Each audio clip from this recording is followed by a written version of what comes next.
নমস্কার, বাংলা বাজারে সবাইকে স্বাগত। আমি অনিকেত চট্টোপাধ্যায়। শুরু করছি মতামত। আজকের শীর্ষক, ভারতবর্ষের সংখ্যালঘুরা আক্রান্ত, সেটা দেখবে কে?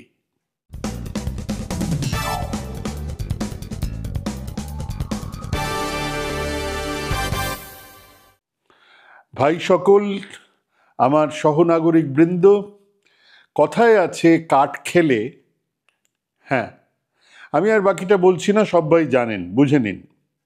এখন যিনি বা যারা জেনে বুঝে কাঠ খাবেন তারা বুঝবেন, কিন্তু ঠিক সেই মুহূর্তে নিজের দিকে একটু তাকান, আপনিও কাঠ খাচ্ছেন না তো? বাংলাদেশের লোকজন ইউনূস সাহেব তাকে এনে বসিয়েছেন গদিতে। ইউনূস সাহেব কোন জন্নত এনে দেন নাকি জাহান্নামে পাঠান, সেটা বাংলাদেশের লোকজন বুঝুক। তারা স্বাধীন দেশের মানুষ, তারাই ঠিক করবেন তাদের ভালো মন্দ। কিন্তু এক মানুষ হবার দৌলতেই আমরা অন্য মানুষের কথা ভাবি, নিজের কমিউনিটির কথা ভাবি, নিজের ভাষাভাষীদের কথা ভাবি, নিজেদের ধর্মের মানুষজনের কথা ভাবি। এমনকি বহু ক্ষেত্রে আমরা কমিউনিটি, ভাষা, ধর্মের ঊর্ধ্বে উঠেই মানুষের কথাও ভাবি। এক মানুষের অ্যাচিভমেন্ট আনন্দিত হই আমরা, উল্লসিত হই আমরা যখন শুনি নীল আর্মস্ট্রং এর চাঁদে পা রাখার ভিডিও আমরা যখন দেখি, উল্লসিত হই। উল্লসিত হই কোন সুদূর জামাইকার উইসেন বোল্ট 100 মিটার দৌড়ে ছুটতে দেখে। দক্ষিণ গোলার্ধের এক খেলোয়াড় মারাদোনা গোল করলে নিজের জয় বলে মনে হয়।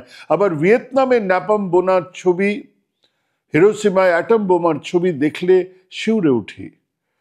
সেই বীভৎস যুদ্ধের আমরা নিন্দা করি, আমরা প্রতিবাদ করি, আমরা যুদ্ধবিরোধী সমায়েত করি। ভিয়েতনামে মার্কিনী আগ্রাসনের বিরুদ্ধে কথা বলি, গাজা স্ট্রিপে ইসরায়েলি বিমান হানার নিন্দে করি। সে কার দেশ তাতে কি সত্যি কিছু যায় আসে? প্যালেস্টাইন আমাদের এখান থেকে কত দূরে, কত মানুষ প্যালেস্টাইনের নাম, মানে জায়গাটা কোথায় তাও জানেন না, ম্যাপ খুলে দিলে দেখাতে পারবেন না, কিন্তু আমরা প্রতিবাদ করি। এবং সেটা ধর্ম, জাত, ভাষা নির্বিশেষে প্রতিবাদ করি। আর ঠিক সেই রকম ভাবেই আমার পড়শি দেশে সংখ্যালঘু মানুষজনদের ওপরে যদি অত্যাচার হয়, খবরে আমাদের তো বিচলিত হবারই কথা। তাদেরও বিচলিত হবার কথা। যদি তাদের পড়শি দেশে তাদের ধর্মের এখানকার সংখ্যালঘু মুসলমানদের ওপর অত্যাচার হয়, তারাও বিচলিত হন বই কি। এখানে বাবরি মসজিদ ভাঙলে ওখানে মিছিল বেরোয় বই কি। বিশেষত এক বাঙালি হিসেবে বিচলিত কথা আমাদের হবার কথা আরো বেশি। কিন্তু হ্যাঁ, এই বিচলিত হবার মধ্যে কিন্তু আছে, হ্যাঁ কিন্তু আছে, দুটো কিন্তু।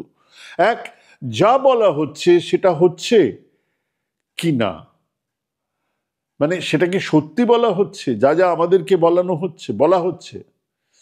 আর দুই হলো, ওদেশে যা হচ্ছে তার থেকে 1000 গুণ বেশি আমার নিজের দেশেই কি হচ্ছে না।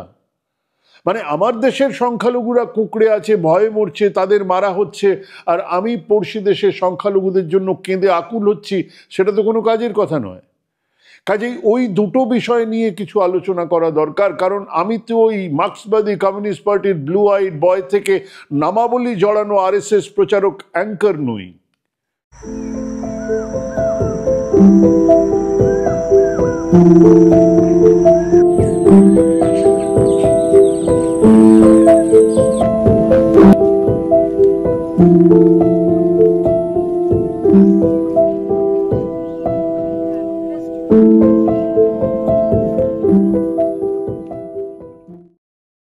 আমার যে কোনো কথা বলার মধ্যে যুক্তি থাকবে, তথ্য থাকবে, বিশ্বাস থাকবে, আর সত্যি মিথ্যে বোঝার ইচ্ছেও থাকবে।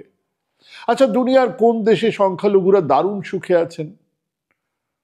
কোন এয়ারপোর্টে দাড়ি আর মাথায় ফেস দেখলেই একটু বেশি তল্লাশি নেওয়া হয় না? রং একটু কালো হলে তার বেশি একটু তল্লাশি নেওয়া হয় না?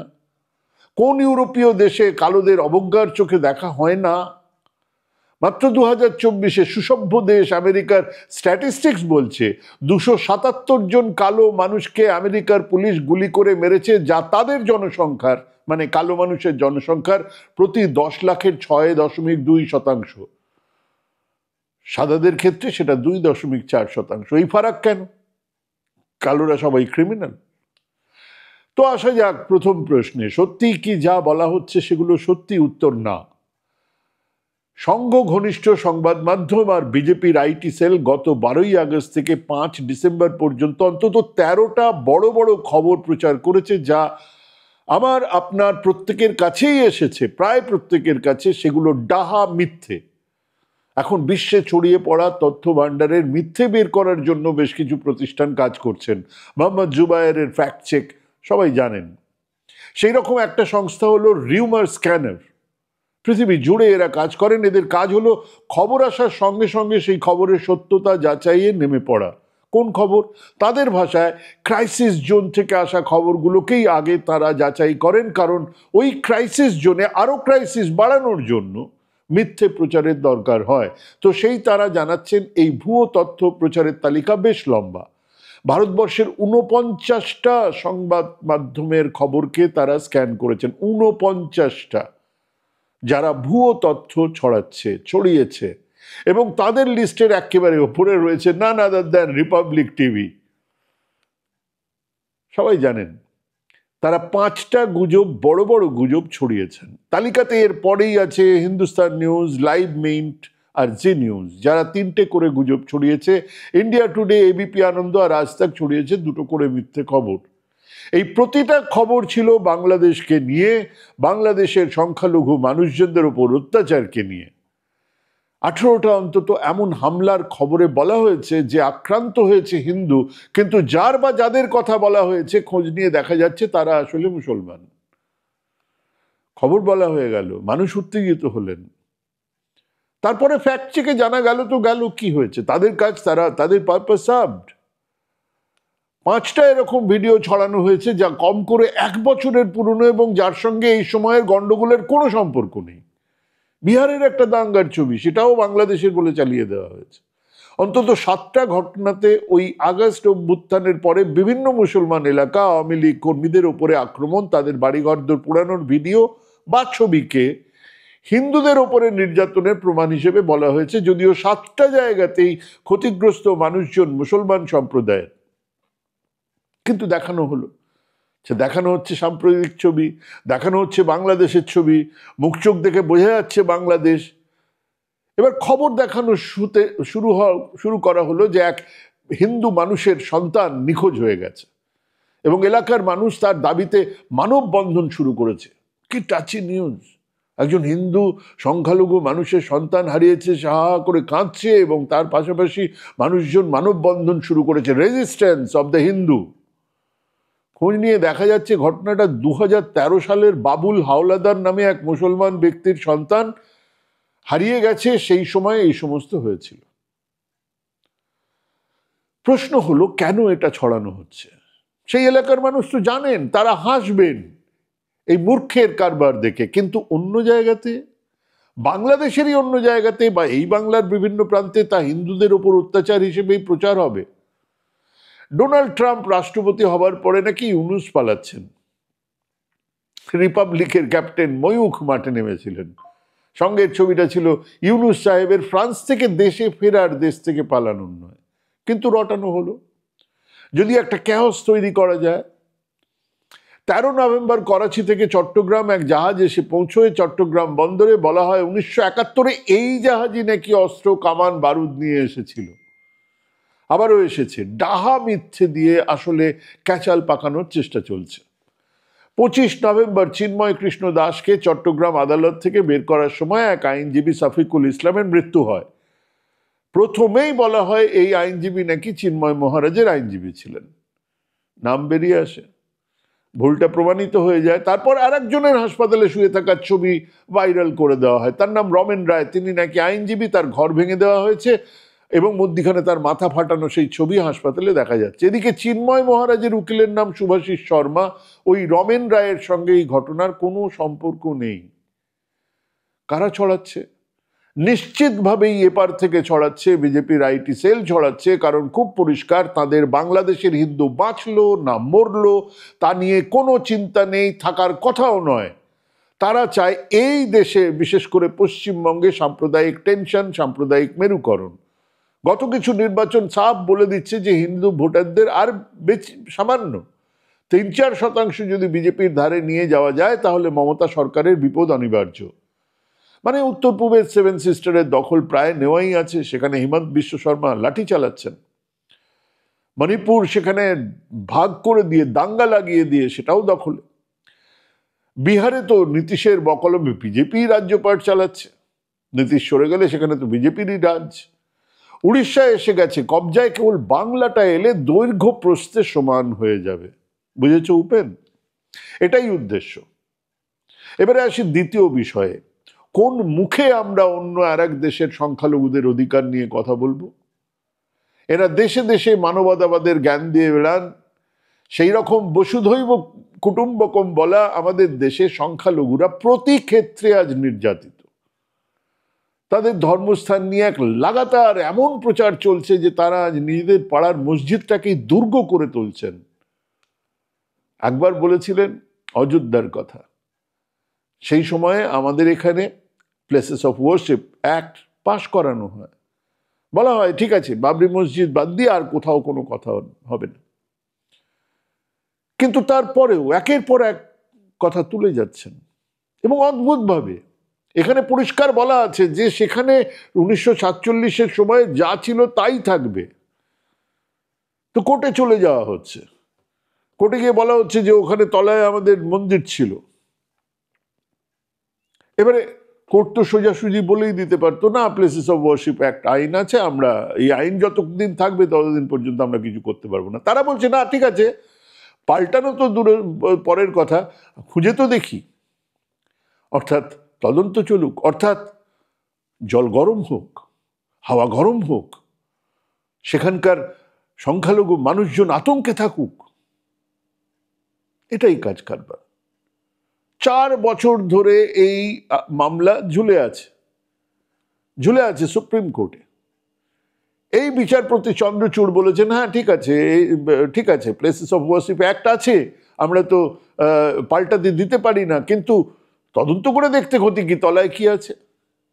কি তদন্ত করবেন? কিসের তলায় কি পাওয়া যাবে? তাজমহলের তলায় শিব মন্দির আছে বলে তাজমহলটা ভেঙে তলায় খুঁজে বার করা হবে? আজকে সেলিম চিশতির দরগা ভাঙা হবে, আজমের শরীফ। এই সেদিন 3টে বাচ্চা ছেলেকে বেধড়ক মারা হচ্ছে, বল জয় শ্রীরাম, বল জয় শ্রীরাম, বল জয় শ্রীরাম, তারা প্রাণের ভয়ে চিৎকার করছে জয় শ্রীরাম, তারপরেও থাপ্পড় কিল ঘুষি একজনের মুখ দিয়ে স্বভাববশত, মুসলমান ছেলে, বাচ্চা ছেলে, হায় আল্লাহ বেরিয়ে গেছে, তাকে আবার বেধড়ক মার। আর তারপরেই এখানে ক্ষান্ত নয়, 3 বাচ্চার ওপরে, ক্লাস 3-4 বাচ্চার ওপরে যারা এই অত্যাচারটা চালালেন সেই ভিডিওটা তুলে তারাই ভাইরাল করে দিলেন। এবার মজাটা দেখুন, সেই একজন বদমাশের করা সেই ভাইরালকে 2-3 জনের করা সেই ভাইরাল ছবিটা বাংলাদেশের মানুষের হাতে হাতে ঘুরছে। এই হচ্ছে গিয়ে হিন্দুরা মুসলমানদেরকে মারছে, অতএব সেখানে রিপারকেশন তৈরি হবেই। একজনও ধরা পড়েছে না, ধরা পড়েনি, ধরা পড়লে নিশ্চয়ই জানা যেত। ধরুন উত্তরপ্রদেশে একজন তার ফ্ল্যাট, হ্যাঁ তার নিজের টাকায় কেনা ফ্ল্যাট আর একজনকে বিক্রি করেছেন, দান নয় বিক্রি করেছেন, শহরে মিছিল বেরিয়েছে, রাস্তা অবরোধ চলছে, কারণ সেই হাউজিং সোসাইটির লোকজনরা এই বিক্রির বিরুদ্ধে। কেন? কারণ ফ্ল্যাটটা বিক্রি করা হয়েছে একজন মুসলমানকে। প্রপার্টি বিক্রি করা যাবে না মুসলমানদের, এটা সংখ্যালঘুদের অধিকার। আমাদের এই কলকাতার এক মুসলমান অধ্যাপক জানিয়েছেন একটা 2 কামরার ভাড়া বাড়ি পেতে কালঘাম ঝরে গেছে তার। বেহালা পর্ণশ্রীর কাছে এক প্রমোটার, গগন প্রমোটার, গর্বের সঙ্গে জানিয়ে থাকেন যে তিনি কোনো মুসলমানকে ফ্ল্যাট বিক্রি করেন না, প্রকাশ্যে জানান। আছেন, তারাও এখানে আছেন। তো কি মনে হচ্ছে আমাদের দেশের মুসলমান সংখ্যালঘু মানুষজন খুব সুখে রয়েছেন? মাত্র বছর আগে একজন মুসলমান মানুষকে জ্যান্ত পোড়ানো হয়েছে। কেন? কারণ তার রেফ্রিজারেটরে নাকি, হ্যাঁ শিওর নয়, নাকি গরুর মাংস ছিল। তাই সেই দেশের শাসক দল চিৎকার করছে বাংলাদেশে সংখ্যালঘু বিপন্ন।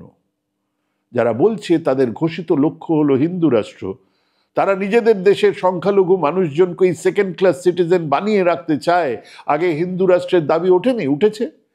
বিভিন্ন সন্ন্যাসী আখড়া থেকে, তথাকথিত ধর্ম সংসদ থেকে হিন্দু রাষ্ট্রের দাবি উঠেছে। তার আগে এসব উঠতই না। হিন্দু রাষ্ট্রের কথাটা আমরা শুনতে পাচ্ছি কখন থেকে? ওই যবে থেকে রাম মন্দির শুরু হলো তখন থেকে, এই বিজেপির মুখ থেকে। এখন সেই দাবি ধীরে ধীরে ধীরে ধীরে রাজনৈতিক মহল থেকে উঠে আসছে। পুরস্কার আকাঙ্ক্ষা নিয়ে বিভিন্ন সেলিব্রিটিরা সেই দাবি তুলছেন। আমরা সবাই জানতাম হাততালি না শুরু হলে অনুপ জলোটা শহর ছাড়তেন না, চালিয়ে যেতেন, মহিলা লাগিয়ে চলছে। ততক্ষণ চলবে যতক্ষণ না দর্শকরা হাততালি দেবেন।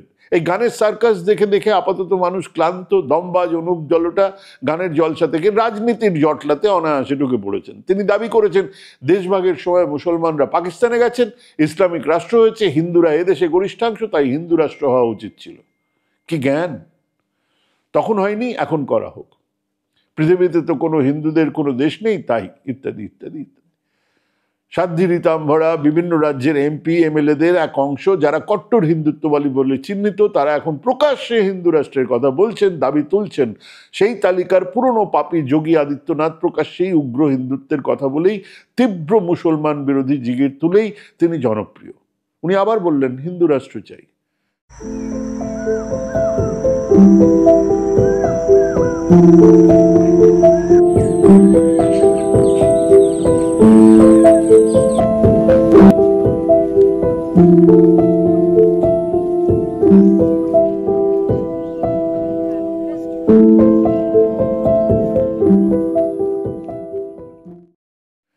সাংবিধানিক ধর্মনিরপেক্ষ রাষ্ট্র এনাদের না পছন্দ। তো আসুন এই হিন্দু আর হিন্দু রাষ্ট্র নিয়ে খানিকটা আলোচনা করা যাক। চলতি কথাগুলো আরেকবার আউড়ে নেওয়া যাক। হিন্দু হলো সনাতন ধর্ম, হিন্দু এক জীবনশৈলী, হিন্দু এক সংস্কৃতি, হিন্দু ধর্ম হলো উদার, হিন্দু রাষ্ট্রের আকার বা তার রাষ্ট্রীয় অবয়ব রামরাজ্যের কল্পনায় তৈরি। বকওয়াস চলছে। এদিকে সবাই আমরা জানি যে আমাদের প্রাচীনতম পুঁথি হলো বেদ, পুরাণ, রামায়ণ, মহাভারত। মজার কথা হলো এই সমস্ত পুঁথি ও পুরাণের কোথাও, জোর দিয়ে বলছি কোথাও, হিন্দু কথাটাই নেই। মানে রাম যে হিন্দু সে কথা রামায়ণেই নেই। যে পুঁথি ও পুরাণ আমাদের ধর্মের, হিন্দু ধর্মের ভিত্তি, তার নামই নেই। কোনখানে কোনখানে কেউ একজন গবেষণা করে বলার চেষ্টা করেছিলেন হিন্দু শব্দ বিষ্ণু পুরাণে পাওয়া গেছে, তো দেখা গেল সেটাও প্রক্ষিপ্ত, মানে বহু পরে তা যোগ করা হয়েছে। এমনটা কেন হলো? বাইবেল, জিন্দাবেস্তা, ত্রিপিটক, গুরু গ্রন্থ সাহিব, কোরআনে তো এরকমটা হয়নি। সেখানে তো ধর্মের নাম এসেছে। তাহলে হিন্দু ধর্মে বা সনাতন ধর্মের রিলিজিয়াস স্ক্রিপচার, ধর্মীয় পুস্তকে কেন তা আসেনি?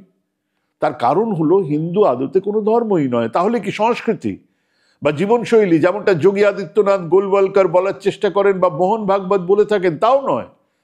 যদি তাই হতো তাহলেও বেদ পুরাণে এই সংস্কৃতি বা এই জীবনশৈলীর কথা থাকতো, তা তো নেই।